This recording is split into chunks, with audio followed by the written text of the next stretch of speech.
Hi everyone! So, look, there's another video during this week of August. No. Yeah. Yeah, because today's Tuesday and I went shopping yesterday. Monday. So, as you can read, this is a book review! Because I just finished this book, The First Family of Texas by Casper. This is, as you can see, this is an older couple's romance novel. Not my cup of tea, because I'd rather, especially at my age, I would rather read, like, people not in their 50s, like, under the age of 50. I would rather read those romance books. People in their 40s, I don't mind reading that because, like, I don't know. It's just, like, and especially with this, they look like they should be more in their 60s than in their 50s. Right, see? Don't they look like they should be in, like, that they are in their 60s? Or maybe, like, maybe just hitting 70? Yeah.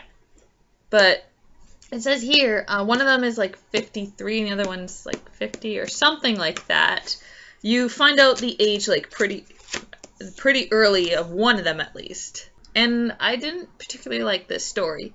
Like, sometimes I like short romances like this.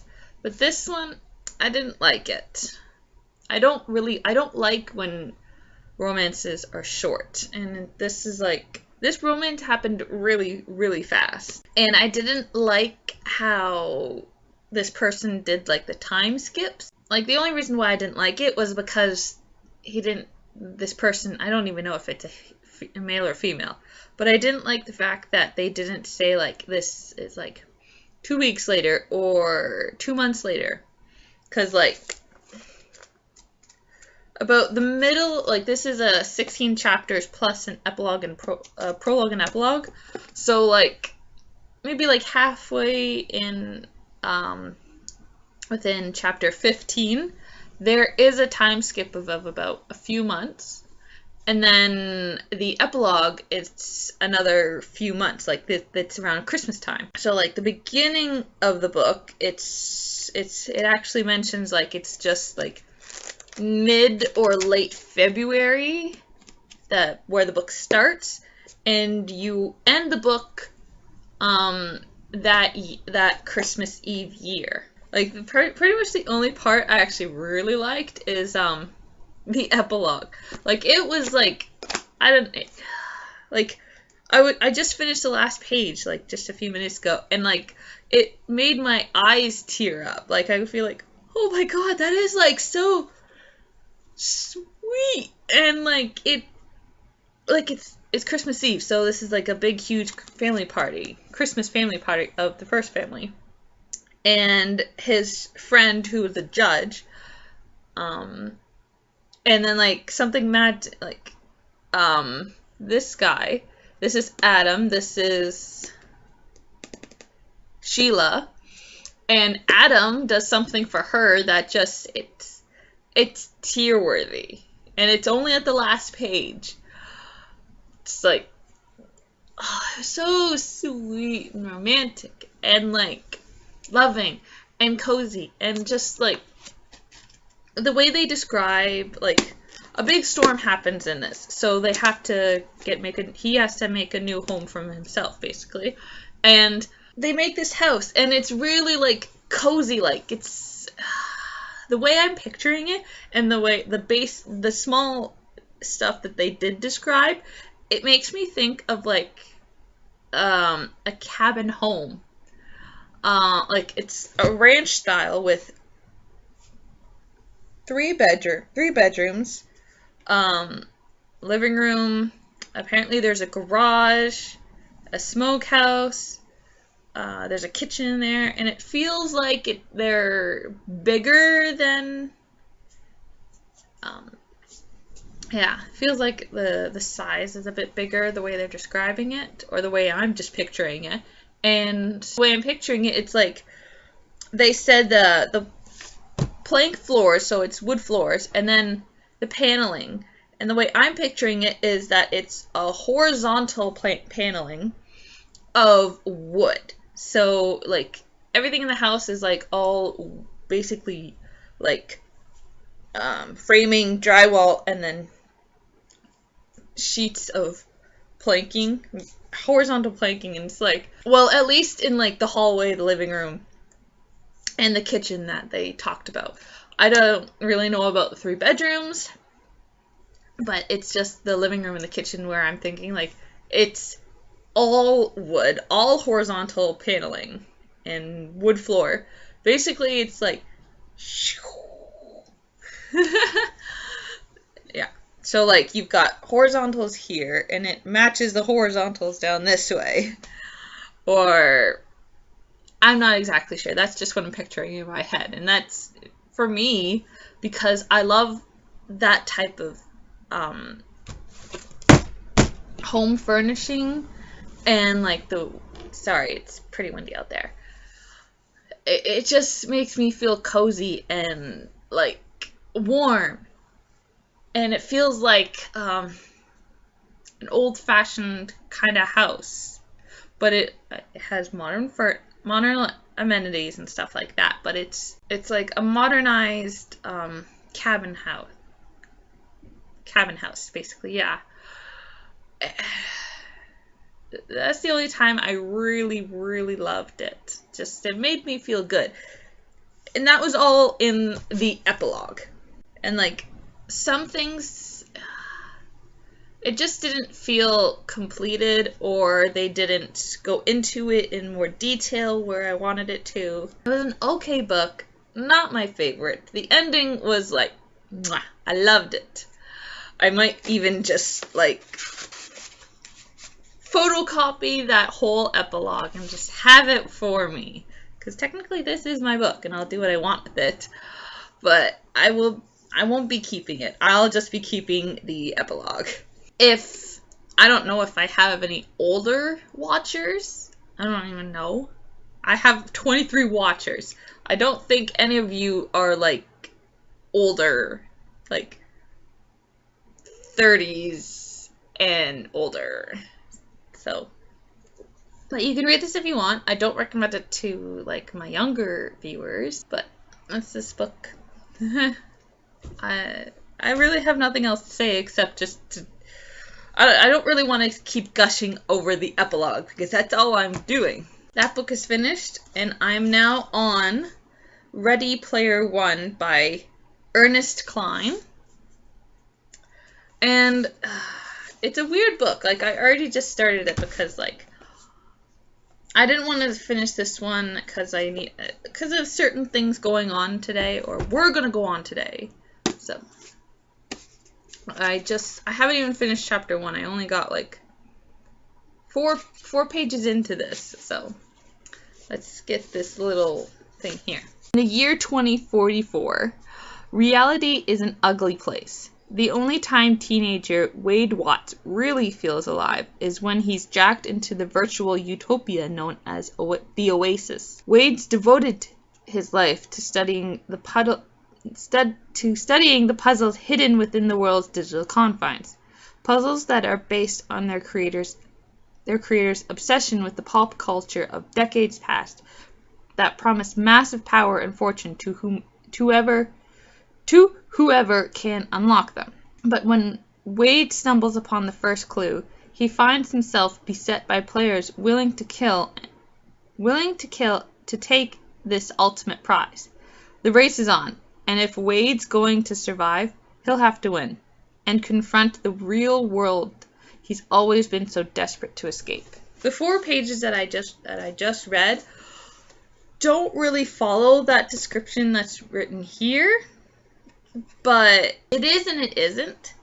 Like, this is kind of saying, like, he'd already been playing this, he's already been doing these puzzles and searching for this thing. Whereas where I've read, it's like right at the beginning, right when something happened. And, like, this is right at the beginning when he's going to be starting to, study the puzzles and look for these clues and stuff like that. And like that hasn't spoiled anything because it's just literally the four first pages of this book. So No spoilers there. So far, it seems like an interesting book and something that has sort of hooked me into it. But I don't think it's a book that I would keep. I'm not 100% sure, but I only really just started this book, so. Oh, and there's an interesting thing about it. Back here it says like decades past, so I'm gonna say like the 80s, the 90s, and 2000s, and maybe like 2010s, like 10, 11, 12, that sort of thing. That's, or like the 80s, the 90s, and the 2000s. That's like the 3 decades that I can think of that they're basically describing back here. But when you first read the first 4 pages, the game, the Oasis, or like this part of the game Oasis, it's mainly only dedicated to the 80s games. I might be wrong. It may include like the 90s and the 2000s. I'm not 100% sure yet because I only just started reading this, so I will have a better grasp and a better review on the games and such in this book. And this was actually given to me by my boyfriend, who got it in one of his either in Nerd Block or in his Loot Crate. I'm not sure which of the two, but he got it in one of them. And he's not a big reader like me. He reads like articles and like some like shorter stuff, not like big stuff like this, or like he's not like, he doesn't read romance or like some shorter stuff like this. So he really just reads like a printout. It would be like maybe 2 pages long, roughly, including like pictures and stuff like that. This is not what he would read. He has a hard time staying focused on stuff like this, even though like he loves playing games, like video games and board games and stuff like that, and he's a kind of a big, not a huge nerd, but he's a bit of a big nerd. So this does, like, you would think this interests him, and it kind of does, but it's, again, he has a hard time focusing with like really long reading stuff. I don't, so that's why he gave it to me to read. So that's what this is. And there's nothing at the beginning except a lot of reviews itself and the dedication page. So I'll read 2 of them because they're pretty interesting, like kind of reviews. Like this right here, it says enchanting. Willy Wonka meets the Matrix by USA Today. And then the one back here says delightful. The Grown-Ups Harry Potter from the Huffington Post. That's only just 2 of them. Like it's like the big 2. And then like there's 7 back here. And there's 3 pages, technically this one, and then there's this side, and then there's just this more raves reviews of this book. So I don't know, I guess it's a pretty good book, but I don't know. I really am more of a romance novelist, or like my V.C. Andrews. Oh, and especially my Nancy Atherton, these books right here. Like these 3 books right here. Like this one is the 3rd book, which is the one you can really see. And then there's this one, and then there's 2 books in front of it. So I am pointing to my Nancy Atherton that you can see. Like those ones, holy crap. It's just, yeah. But mainly my collection is romance novels. But you'll find the odd time where I'll have like, you know, my V.C. Andrews, that's pretty much right at the beginning, and my Nancy Atherton, Narnia, Lord of the Rings, Middle Earth, what else? Princess Diaries. I have the whole Princess Diaries collection. I don't have the activity stuff, I just have the actual books. And I have like the half book and the quarter book. Like, they're really like skinny books. And the full original 14 books of the Oz books. I don't have the new ones. I think I actually want to read those ones. I have Peter Pan and Wendy, like, I think more of like the original printing.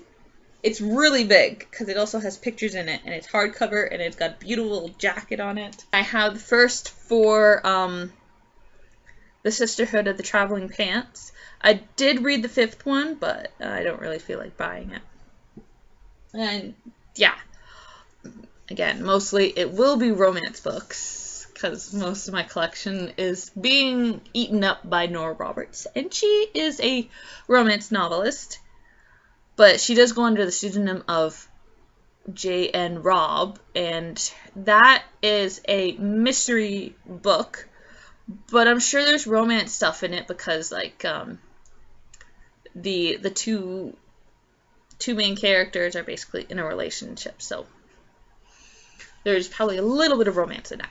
But anyway, I'm gonna get going because I'm hungry. I need to eat a little something. I need to do something at the bank. I want to call Manny to see if he's up yet. I will see you